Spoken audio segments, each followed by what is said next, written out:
Good afternoon. I'm Dena Ladd, the Executive Director for the Missouri Cures Education Foundation. Our mission is to protect and promote medical research in the state. I'm so excited you are joining us today to kick off our 8th season of WISER Conversations. Ellie Hayes, our Outreach Director, and myself are just amazed each year at the support that WISER receives. We are so thrilled to feature women all around the state on our panels and bring together men and women for these events. Please go to our website, MissouriCures.org. You can see all of our WISER events for 2021. You can also see our research symposiums that we're having this year, which are called Lunch with a Researcher. So I hope you can join us at some of our other events. I encourage you to put questions for the panel in the chat box, and I will try to incorporate as many questions as possible during our discussion. So now let's start our program and let's meet our speakers for today.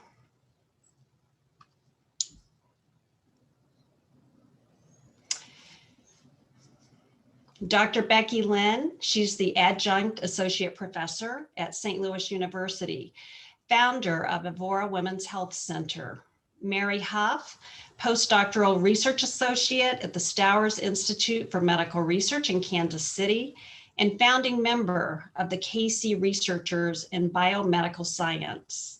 Lindsey Harrison, Program Manager for BioSTL. Kim Voelker, Vice President for the Cape Girardeau Chamber of Commerce, and Cynthia Chapple, Managing Director for Black Girls Do STEM. Ladies, it is so wonderful to have you today. Thank you. Thank you for your time and thank you for being here today. Our first question, I am going to direct and ask all of you to answer it. So today we're discussing building your career, your network in a virtual setting. So how have you approached networking in a virtual setting? And Becky, Dr. Becky Lynn, I'm going to direct this first question, have you answer it, because I know you just started your amazing Evora Women's Health Center. So how are you building your business in a virtual world? So I started Evora last February. So as you can imagine, it required a bit of creativity to relearn how to network in a virtual world. So I would say last May and April, I really focused a lot on social media and making that my network and networking through that. I did a lot of Facebook Lives, free lectures, both for other physicians to get my name out in what I was doing, but also for women, because I feel very strongly about educating women on women's health, menopause, sexual health, things like that. So I think in the beginning of the pandemic, I was really focusing on social media. But what I wasn't aware of, and I think this is really important for anybody who's starting a business, because before I started Evora, I had been an employed physician my whole life. I'm an OBGYN.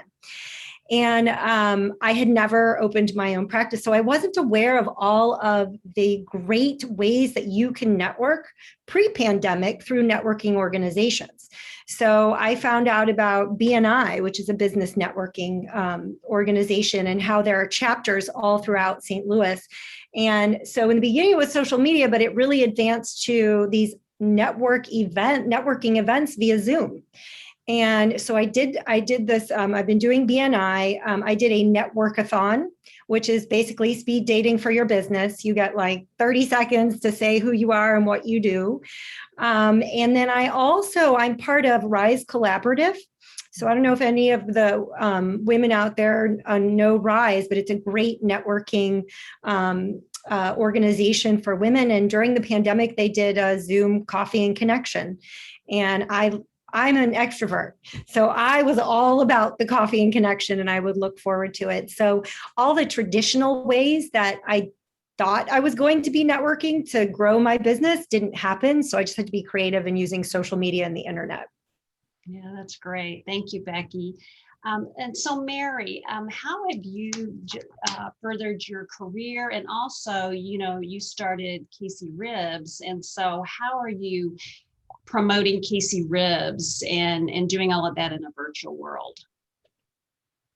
Absolutely. So a lot of what I've done personally and what we have done with KCRiBS echoes exactly what Becky said. We have taken to social media. We had a large social media presence before COVID.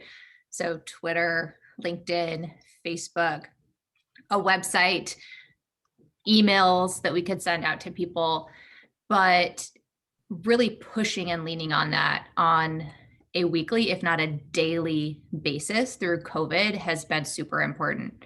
So for me personally, that has meant going to my LinkedIn page every morning.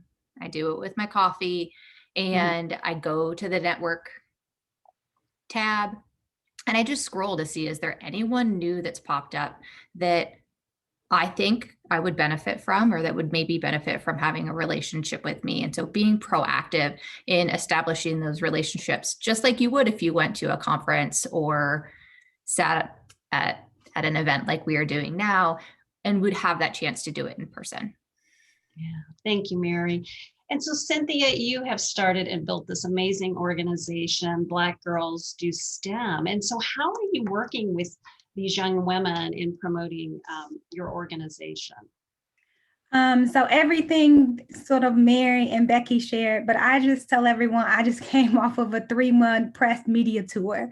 I was on like a podcast circuit, like between December and March. I must have just done about 10 to 15 different podcast interviews or direct sort of media interviews. And so I think that has really been a huge part of our strategy from a letting people know about our organization perspective here locally, but also a part of our strategies just nationally to get the word out, to gain more supporters, and to really promote some of our fundraising campaigns that we did launch at the beginning of the year, as we were doing student recruitment, as we were recruiting volunteers, right?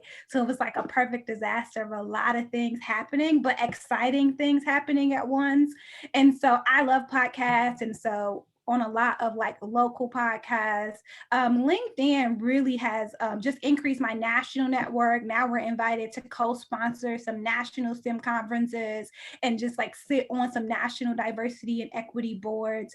And so I think like just like furthering myself, working with organizations like the Association of Women in Science and doing talks for them, doing talks for you guys like WISER, and putting me in front of an audience of people who are going to connect with our mission of advancing equity and representation among Black girls and women in STEM, and really just continuing to push the sort of like push our mission and our vision and our work. But I would say between LinkedIn and sort of getting that national exposure, and then just like doing podcast talks, doing these type of talks, and just continuing to say yes when these type of engagement opportunities come, and also being proactive about it, right? We rolled out a really aggressive recruitment strategy on January 1, and we had all of our students recruited by the end of February for our March 1st deadline.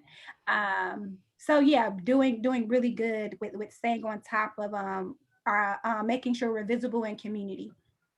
I love it. And you do a great job on podcasts. Thank you. You were on my podcast, WISER Conversations. So that's a great strategy. Thank you.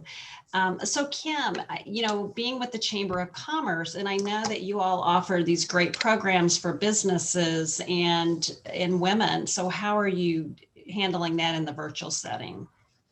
So obviously for us, a lot of what we do stems from being in person for networking. We have networking events that we do on a regular basis for our entire chamber, not just for the women's network, but we're constantly working 100% of our time on economic development and community betterment. So we don't stop doing those things, but we just had to think outside the box, like the other lady said. Getting used to doing networking in a virtual world is completely different than doing it in person. So we started doing some of the things like Becky mentioned, the networkathon. We don't call it that. We call it speed networking, like speed dating. But basically, we shifted some of our in-person networking things to a Facebook Live, which worked out really well for us, just because individuals could tune in at any time. They could communicate through the comment section, and we got to be very interactive with that, and it went really well. And then we tried to do it with our after hours crew, which is a totally different group of people that attend our First Friday coffees. And that was a little more of a challenge for us because that group is very social. They're used to meeting in person and having a beverage, and being able to interact. So we decided to put that one on hold. So I think for all of us, there are things that we've learned over the past, year, that things that work, things that maybe don't work, but also I think we found some processes that have actually streamlined our process, and some of the things that we do, we're just thinking of new ways to do them. That's fantastic. And so, Lindsey, you run this amazing initiative, and correct me if I'm saying it wrong, the Diversity Inclusion Initiative through BioSTL, and you have done a great job building that initiative, and you're very connected here in the community. So how are you doing that in this virtual world? Yeah, thanks, Dena. So yep, I lead our diversity, equity, inclusion at BioSTL, and there's just been so many different formats to do that. It's crazy that we've been in this work from home now for a year, and so I've had to get creative. One of those is BioSTL leads the Vision Conference, which is the conference that we've now had for 6 years to promote inclusion and innovation. And so we did a test run like many organizations did last year with a virtual conference. And it was great because we were able to bring in people who maybe wouldn't have been able to attend in person. And so we got that engagement and trial and error, as a couple panelists have said, but it was great to still be able to host our event, spotlight entrepreneurs, and continue to build the community. And then also I participated in the Focus St. Louis Women in Leadership program, which was a great way to connect. And it was a little unfortunate that we did it virtually. We didn't have that in-person communication, but we have, I think one of the benefits of being virtual is we really built that virtual connection. And so now we have a WhatsApp group, and even months later, we still message each other, and we send shout outs for, when you see a fellow cohort member in the news, or if you have your company's hiring, or anything that comes up. It's a great way to continue the conversation and stay connected. So the upside is you find these new ways to connect, and sometimes it actually makes you closer as you continue to use those virtual platforms, even after certain events are over. And even just something like this, when you're virtual, everyone's dropping their LinkedIn in the chat, and you're able to just real quick copy, pull that up, and connect to people where maybe if you were in person, you wouldn't typically exchange information. And so just trying to find the positive aspects on how you can connect with people and then keep those connections going, because it really is about building our networks. And the more that we can expand our typical networks is a really big area that I'm focused on for increasing diversity. So the more we can reach more people and open our eyes to other populations and other groups, the more we can reach and increase diversity. That's great. I mean, just listening to the five of you, I've gotten all these new ideas on how to network in this virtual world. So thank you. And I love it. The chat box is blowing up over here. So this is fantastic. So as you build your network, virtual or otherwise, what questions should you be asking, or information should you seek? And Cynthia, I'll direct this to you. Yeah, for me, I was sort of taking a big leap transitioning from industry into sort of full-time entrepreneurial space as a director of Black Girls to STEM. So for me, I feel like it was so critical for me to just like understand people's paths, specifically in diversity, equity, and inclusion work, as I build an organization with a sort of equity foundation, but also just like understand how people transition maybe from a one career that maybe was very technical heavy into a more nonprofit or like less technical type of role. And so that was a big thing for me, and sort of just like, how do I link and connect with entrepreneurs and get a part of that real entrepreneurial ecosystem? And so for example, I joined the board of the St. Louis Equity and Entrepreneurship Collaborative, which me and Lindsey and I both sit on, to just, again, build that network and understand like the movements in the entrepreneurial ecosystem, but really just getting to know people. A lot of my questioning was around, how did you transition? What made you do this transition? And I think what I learned is like, there's no direct path. There's not always congruency, right? Like as a person who likes to line everything up, sometimes it was just timing for folks. It's like what I learned so much, and it's about preparation. And if you feel like you have the skills and the preparation and that timing just synced up, and a lot of people took those next steps. So for me, networking was very much about learning people's stories, connecting those stories, being able to take something back and incorporate it into what I was trying to do, and also feel like that it was something that I could offer to them as well. And so I think that's how my networking has really looked over the last couple months. It's fantastic. Mary, can you also add to this question?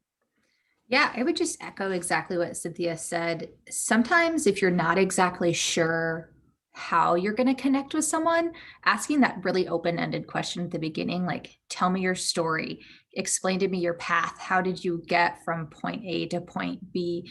And you'll pick up not only the things that they did professionally and where you see those pivot points or those eureka moments where the timing just all seemed to work. But then people also can start to throw in some of the personal information that allows you to make a deeper connection. And even if professionally things don't align, it feels a little bit easier for them to stay in your network and then recommend you or loop you back in the future when there's an opportunity that may lend itself to you really easily. And then I always like to end even brief informal conversations with, hey, do you have anyone else that you think I should talk to? Who else would be a good resource, a good contact for me to have as I continue down this path? And that way you kind of get a 2-for-1. You get a lot of information from the initial conversation, but then you already have that next step. And a lot of people, again, especially through LinkedIn, will just start a group message for you. They'll say, sure, hi, my name is Josh, and I want to introduce you to this postdoc Mary, who I've been working with, and I hope that you two can find a time to chat. And that's really nice because you have to do a little bit less work. Can I add one thing to that, to Sure. Mary's comment about, who else, if you ask at the end of the conversation, who else should I connect with? I also think it's important to say, who can I connect you with at the end of the conversation? So, because maybe they didn't ask, or maybe they didn't think to ask, but, then you can help them connect with whomever or whatever. And then everybody, it's a win-win. Everybody wins. Everybody helps each other. So. Yeah, that's great. I love some of the comments over here in the chat box. There's nothing like a pandemic to allow for innovation and creativity. That's fantastic. And I also loved the note about following up with handwritten notes. My mom is a Southern lady, and boy, did she drill that in my head. I love writing handwritten notes and I love receiving them, but it's, so easy for all of us to just type a thank you on email, but those handwritten notes are really memorable. So that's really nice. So my next question is, so what opportunities have you found working in this virtual world, and how is it better? Kim? Thank you. So for us in the chamber world, I think what we've seen surprisingly with the virtual world is that we actually have better attendance and better engagement with our committee members when it comes to meetings or different things. Obviously, being in a virtual world makes your schedule a little more flexible. It can also get doubled up pretty quickly. But for us in the Southeast Missouri corner of the state, for us to go to a meeting in Jefferson City, it's a 3.5-hour drive one way, and then you go for a 2-hour meeting, and then you're 3.5 hours back. So your whole day plus is eaten up. So for us, I think that's been one of the big benefits. And I know that our members appreciate it too. Just that we have been very in touch with what's happening and what from day one, and pushing information out and having a Zoom call or whatever it might be. Or just meetings just to say, hey, what questions do you have of us? And I feel like our members really appreciate that because they feel like they've been kept in the loop and know exactly what's happening and what they need to know about. So that's great. Becky? Yeah, so, I think one thing that has changed now is we have telemedicine. So for me, that was, a new experience. And it's interesting because when I started my business, I was going to do telemedicine before the pandemic hit. But where I saw that as useful was reaching people in Missouri who couldn't get up to St. Louis to see me. I'm pretty specialized as a gynecologist. I do menopause, hormones, sexual health. And so there really wasn't anybody else in St. Louis doing sexual health. So I would get people from all over, but that means they have to take a day off work and drive to St. Louis and pay for gas. And so when the pandemic hit, I was really focusing on telemedicine, but it happened and everybody adopted it. And there were things that I didn't realize that were huge benefits to telemedicine when I was planning on doing it before the pandemic. So one of those is I feel like I've really gotten to know my patients. When I see them, telehealth, they're in their homes. I can't tell you how many dogs and cats I've met. And when people are going through their med list, they don't remember the dose. They're like, hold on, let me go get that. Or maybe their kids or their spouse. And I really like that. I feel like part of what I do is developing good, trusting relationships with patients. So telemedicine has not only allowed me to expand my reach and make my services more convenient for people, but it's also really helped me get to know people for who they are, which I just didn't expect that. So it's an added benefit. So I want to ask you with the telemedicine, I know that's so big now. Do you think even after when this pandemic's over, can't wait, but will that still be an option that most physicians will need to offer because patients are used to that? So here's what I think about that. That will depend on if insurance companies will reimburse for telemedicine. I think it provides, and granted, this is not if you need an exam, right? So only certain visits are amenable to telemedicine, but a lot of what I do is counseling. But if you are a provider who takes insurance and insurance companies won't reimburse you, you'll stop doing it. If they continue to reimburse, I really, just from the physicians that I know, I think they'll keep doing it because it is super convenient for so many people for the right visit. Not every visit can do it. And I do hope that insurance will continue to reimburse for it because before the pandemic, they really didn't, which is, in my opinion, why not? It's still a visit. But this has really forced them to reimburse, to pay providers for the time that they spend seeing patients. So yeah, I hope it sticks around. Good. Thank you, Becky. So I keep seeing these articles about women, and women are leaving the workforce in record numbers, especially during the pandemic, because of all of the different things they have to juggle and balancing work and life. And so what is something employers can do to keep women in their jobs? Lindsey, I'm going to direct this to you. Yeah, thanks, Dena. There's so many ways that companies have had to adjust to make sure that their staff can manage through the pandemic. And one of those is flexible schedules. So as parents are at home, and a lot of times women are helping their children at home and doing homeschooling or little children at home. I have 2 little girls and they were home with me and I was trying to manage meetings around nap time. And, at some point I just gave up and just let the kid in the meeting, And so just being able to be flexible and keeping that in mind, even when we are out of this pandemic, and understanding that women can still get their job done. It might just not be on a strict 8 to 5 or 9 to 5 schedule with a 30-minute lunch break. And so it's, considering what's more important, the productivity and the employees feeling valued or just being mandated to these specific work hours, as well as companies have had to be flexible with doctor's appointments and quarantining and everything that's come along with that. And so just keeping that in mind with healthcare and policies as well. So, if you were able to let your employees be home for 14 days or juggle around scheduling for doctor's appointments and all those things, think about how that could be impacted and a return to, quote unquote, normal.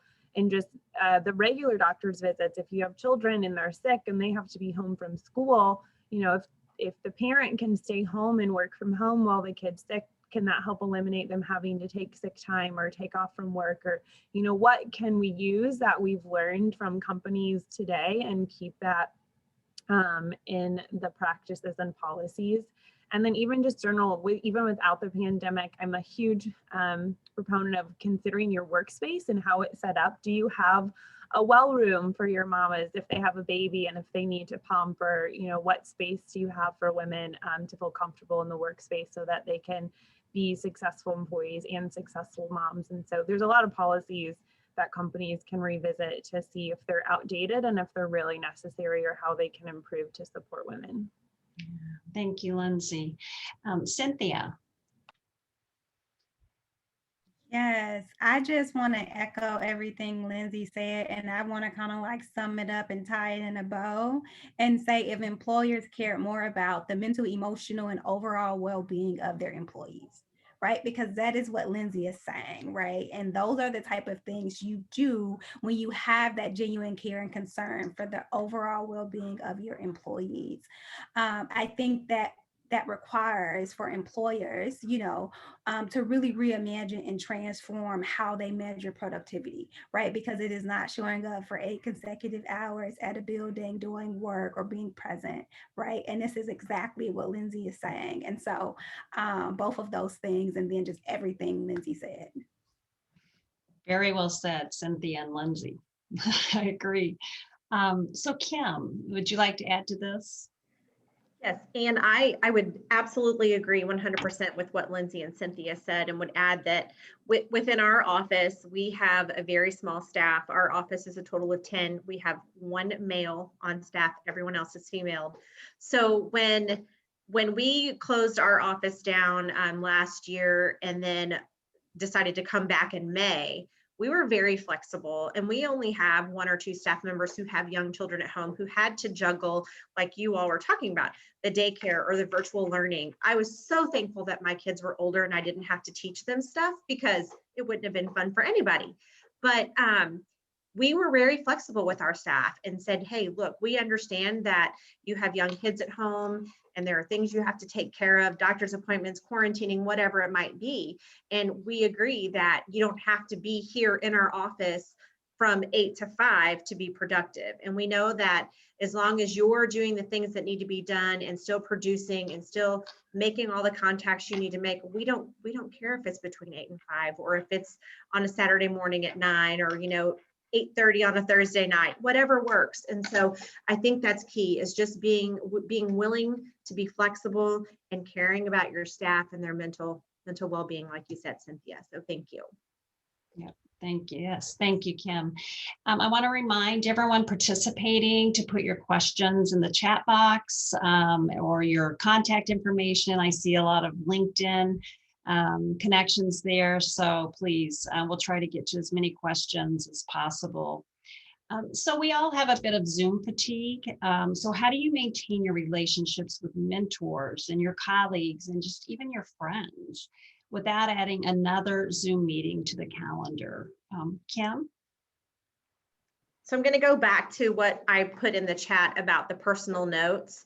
I've been in my position here at the chamber for 8 years, but prior to that, the positions I held were also relationship building positions. And so I can tell you, I've written so many notes, handwritten notes, thank yous, and whatever it might be. As a matter of fact, over the 8 years, some of the people that I deal with on a regular basis who are volunteers on my committees who do the same thing every year for me, I write them a thank you note. And one of them joked that they have like a little shrine with all the thank you notes that I've written them over the past 8 years. But I think it's very important. And I know, Dena, you said you love getting a handwritten note. I think it's a lost art because everyone is so busy. And like you said, it's so easy to just sit down in front of the computer and type out an email and say, hey, thank you so much.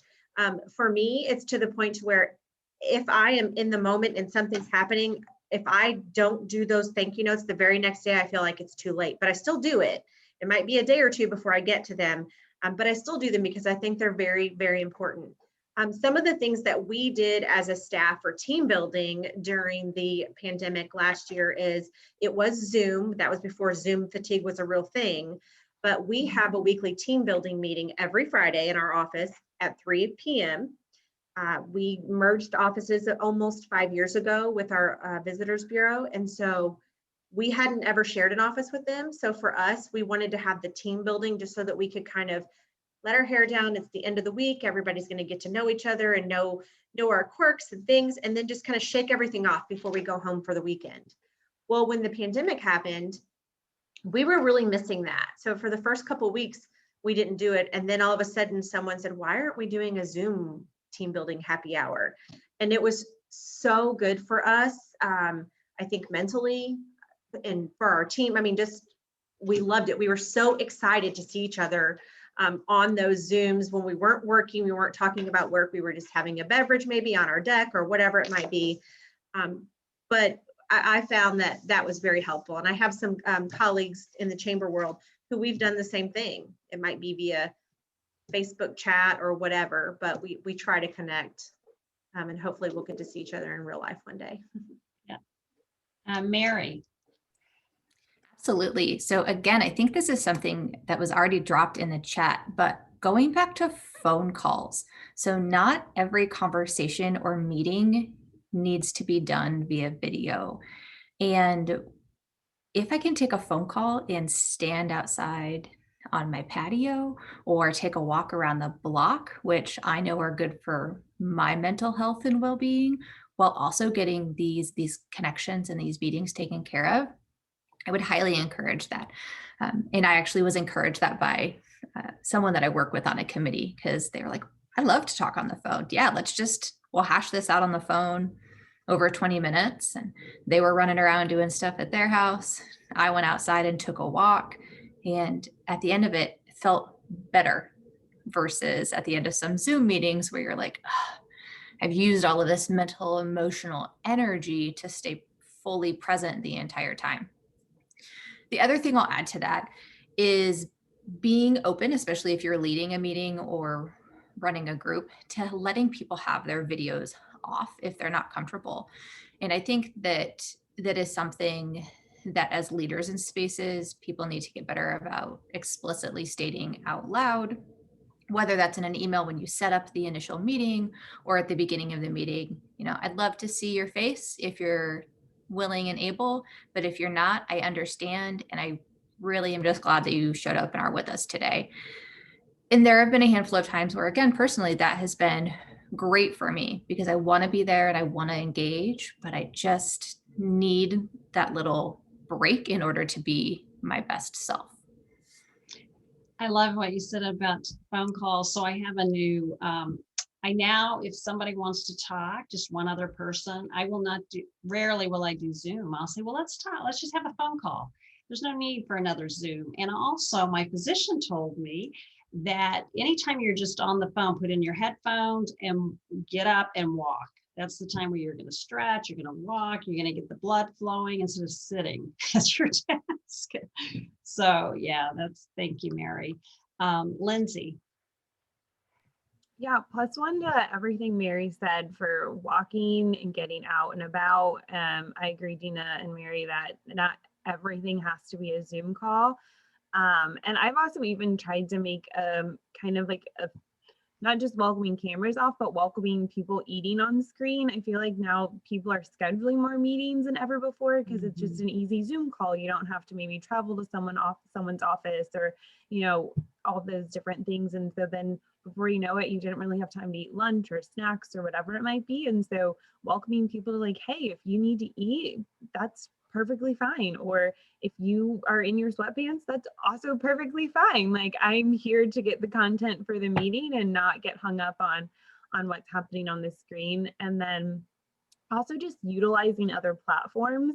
I think, at least for me personally, when I think of Zoom, I think of business and work.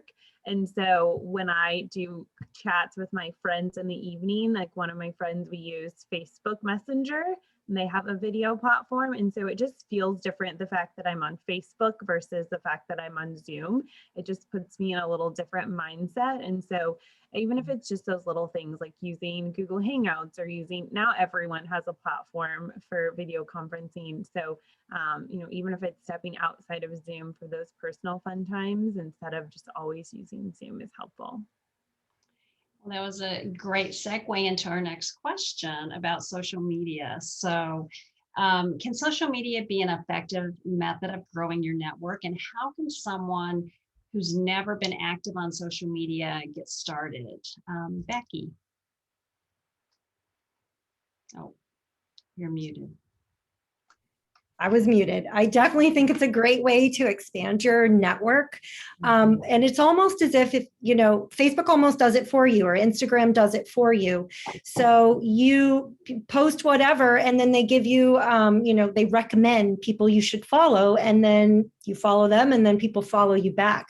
So your network can easily grow if you find other businesses similar to yours or other people that you're interested in hearing what they have to say. And you can grow your network that way. When it comes to business, you can also use social media to market. Like, I was completely unaware of this until I started my own business, how Facebook is really used for marketing, but they can really reach people that you're trying to reach. And I think about getting started. I think that for people who aren't used to it, it can be like, oh, it's such a big daunting task. Oh, I can't do that. I can't post every day. It's too much. I can't create posts. And I think that, looking at it as, you know what, I'm just going to start. I'm going to make one post. I'm just going to put it up there and not feel like it has to be perfect or it has to be, because what you can do with Instagram and all the stories and the color coding and the branding and you just accept what it is and expand your network just by having whatever message you feel or the message that you're sending, and just make a post. Who cares? It doesn't have to be perfect. So, I think accepting just getting started is really the way to go, because what I would tell myself all of last year as I was sitting there at home scrolling through my social media, I'm like, everybody else is sitting on their couch scrolling through their social media. So it's amazing that how many people you can reach via social media, even if you don't post often, just some. Yeah, that's great advice. Cynthia. Yeah, to that point, I agree with her. Of course, Black Girls Through STEM has an official branding and marketing and colors. And my creative director is always on my head when I am off script because I don't follow it, particularly on my own personal social medias. Yeah, so for me, just what Becky said, I think it's an awesome tool. I started really expanding my use of LinkedIn most recently. And again, trying to be consistent with the type of things we cover on our program page. But really, I tell people, what do you want to talk about? Right? I pick my 3 topics, right? Like that I felt like were relevant to me that I want to talk about. And that's what you typically see me posting about, right? I'm posting about some diversity, equity, and inclusion. I'm posting about some accomplishment of women in STEM, or I'm posting about leadership, right? Leading in my core values, right? Of how I see leadership. So I think what do you want to say, right? I don't like the idea of just putting content out because you need to put something out every day. That's a struggle for me because it's add value, right? So what could you say? What experiences am I actually living in this moment that I could put out and just share and just really add some value in my own stories to what someone else may be also walking through. And so again, it's not every day. I don't have on my personal page, I don't have a schedule, but it's just those moments where I want to sort of share about what I'm currently experiencing with people, or share something that someone else has put out or something that has been published, but that I feel is relevant to my work.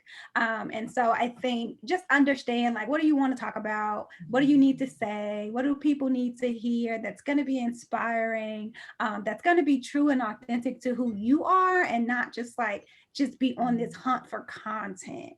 So that's what I would say about social media. I love it.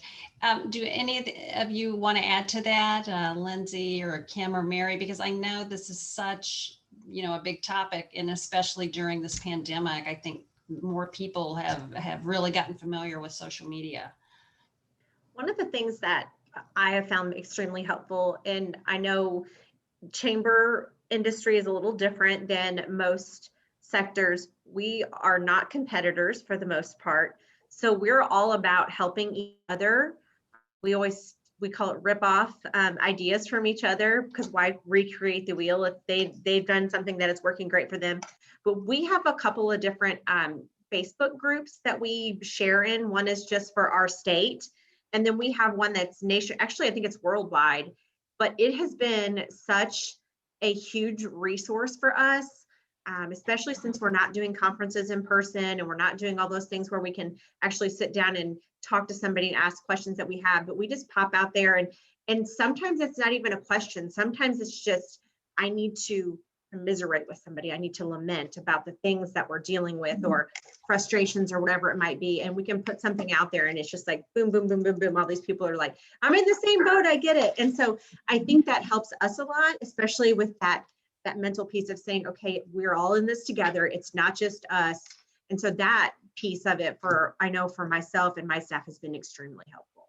Yeah, that's fantastic. We have a great question. How do you keep your professional and your personal social media separate?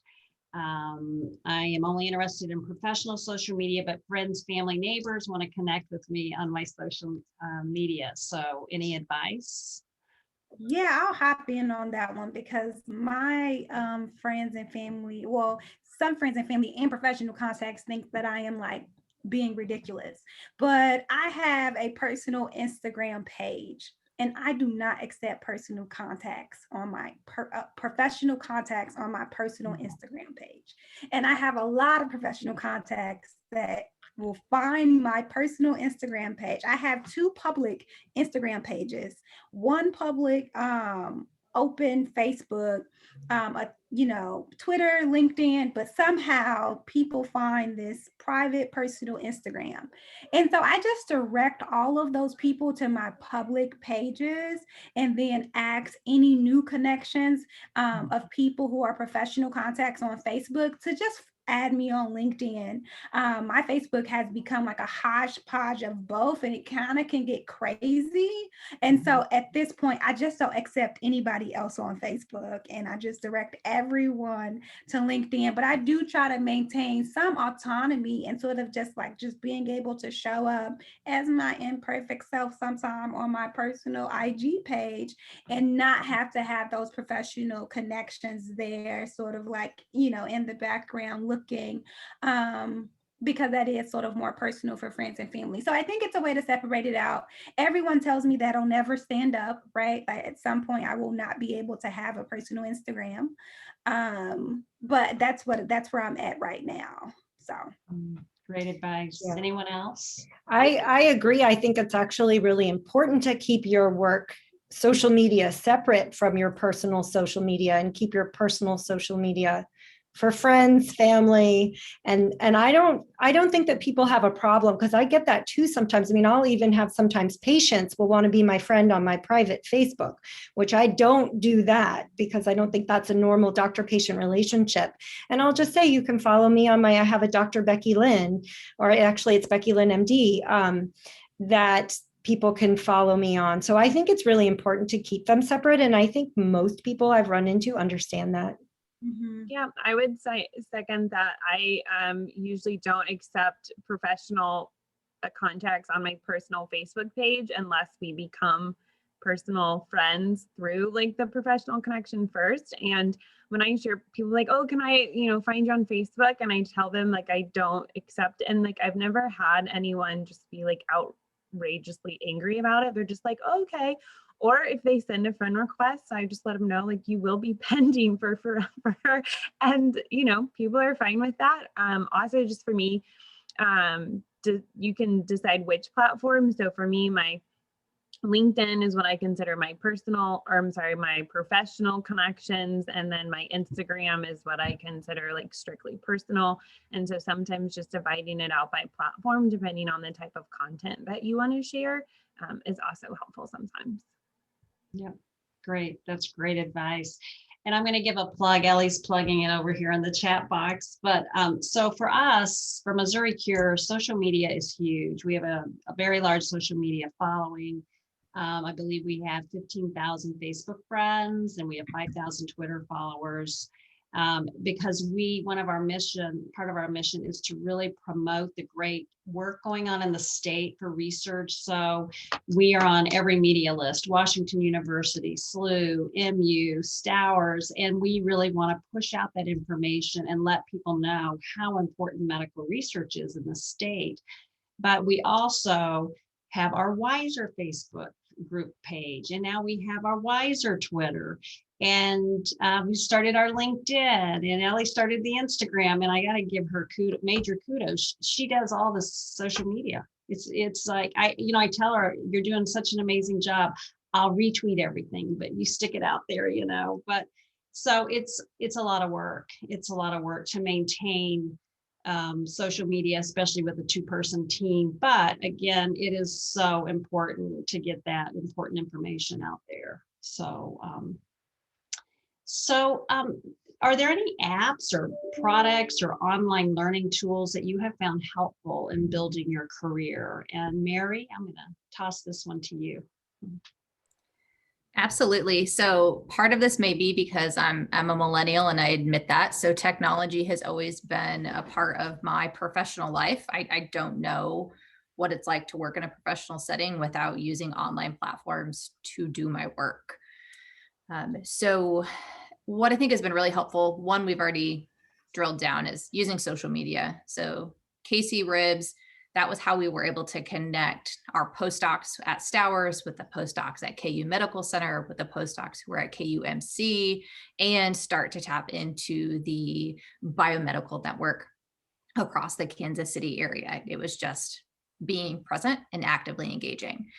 I do sit on a few working groups for national or international organizations, and I would say everyone uses the same handful of things. We all use Slack. So Slack is this community where you can go in and you can do messaging, you can have groups, they're called threads. So if you're only interested, say, in mentoring within one group, then you only can follow that thread. You can engage, you can have files that live there. So everything is all in one place. We use Google Drive a lot to share files. Again, one of my closest collaborators professionally is in Glasgow, right? So there's no way that we're going to be able to meet and share things back and forth. And we also have a time difference. So by the time I was up and working this morning, he was almost at the end of his day. And to be able to seamlessly transition and keep things moving forward, having live editing where we can be in the same document at one time has been really helpful. And then the third thing, again, links back to social media, and that has been Canva. So Canva, I say, is like Adobe Illustrator or even PowerPoint for dummies. If you want to create content for social media, you can go in, you can create your own color palette that is saved and you can continue to go back to, and it has templates for all the different files that you think you would want to have, right? So if you want to make an Instagram post versus an Instagram story versus creating a booklet for all of your new volunteers for your organization. All of those things can be done easily. Again, that can be shared. So even if you have someone who's doing a lot of the creation, if Lindsey is going to do a social media takeover and for my organization and I have everything prepped and ready to go, all I have to do is say, hey, Lindsey, here's my Canva account. It's linked to our Instagram. Post when you're ready and enjoy your day.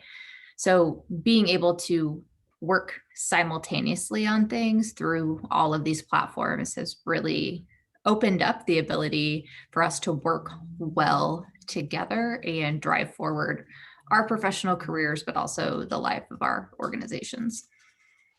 Fantastic. I'm taking notes on everything you said.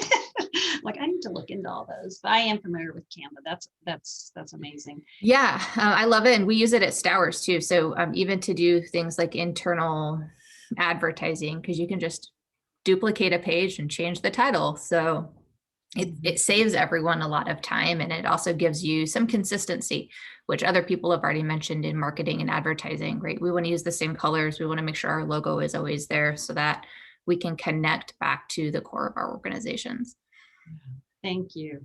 Lindsey.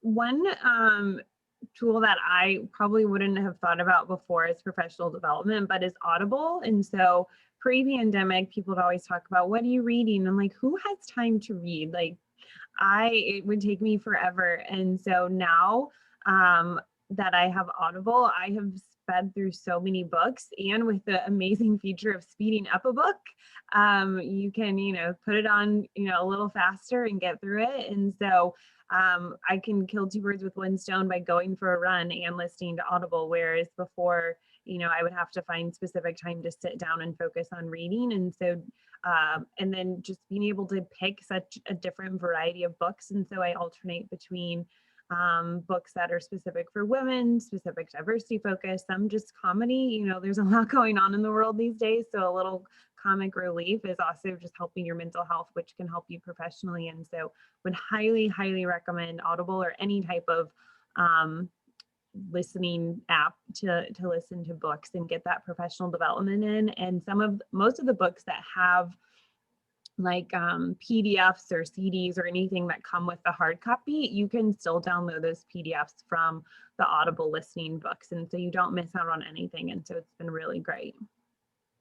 Yeah. Does anyone have anything else to add to that question on learning tools, online tools? Or I know LinkedIn does some pretty good different learning tools or segments you can listen to if you're interested in public speaking or whatever it may be. Some of the LinkedIn learning is pretty good too. So.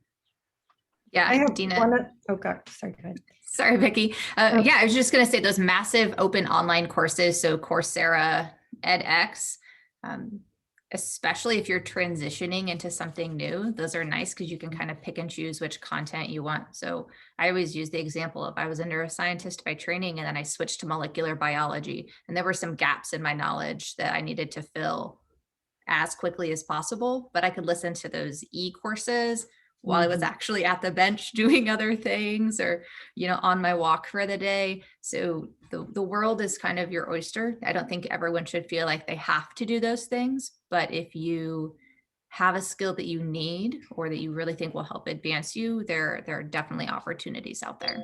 Yeah, definitely. I would say that goes along with some of the scientific conferences that I used to go to pre-pandemic. Now you can see the conference virtually, but then it's recorded and you can watch it later if you miss it. And you can listen to it, like you said, while walking or running, and you can speed it up. So that's definitely been a benefit to education if you can't make it to a conference, or I can't go to every single conference and travel there that I want to go to. It's expensive and takes time. But last year I went to more conferences in one year virtually than I have been in any other previous years. Yeah, that's great. And we are recording this. And so this will be available for people if you're going to receive a follow-up email with the link to this event. And it's been great. We do research symposiums virtual, and those have been shared. We did one on COVID in January, diabetes, and on May 6th, it's on regenerative medicine. So it's been nice to be able to share those, and other people put those on their websites and so forth. So that's the advantage of everything being virtual, I guess. So I'm just going to kind of final remarks is, talking about working a virtual room. And I know some of you have talked about being at some of these virtual events, and just some tips is to post your email address, phone number, or your LinkedIn in the chat, which a lot of people have done today. So thank you. Never miss an opportunity to say thank you, which is great. Handwritten notes or email thank you. And after the event, connect with participants on LinkedIn. Be yourself and be authentic. So does anyone else have any last bits of advice regarding networking virtually? Okay. Well, I would like to thank our speakers today. I know how busy you all are. This has been amazing. I mean, the hour flew by, and your advice, I've taken a lot of notes, and I think probably our participants have too. So I would encourage everyone to go to our website, MissouriCures.org, to see the other WISER events we have scheduled for the year and our research symposiums. But again, thank everyone for coming today and for being a part of this conversation. So thank you. And thank you, Dena and Ellie, for putting it on. Yes, thank you very much. Thank you So much for hosting. Yeah, Thanks, Dena. Nice meeting you, ladies.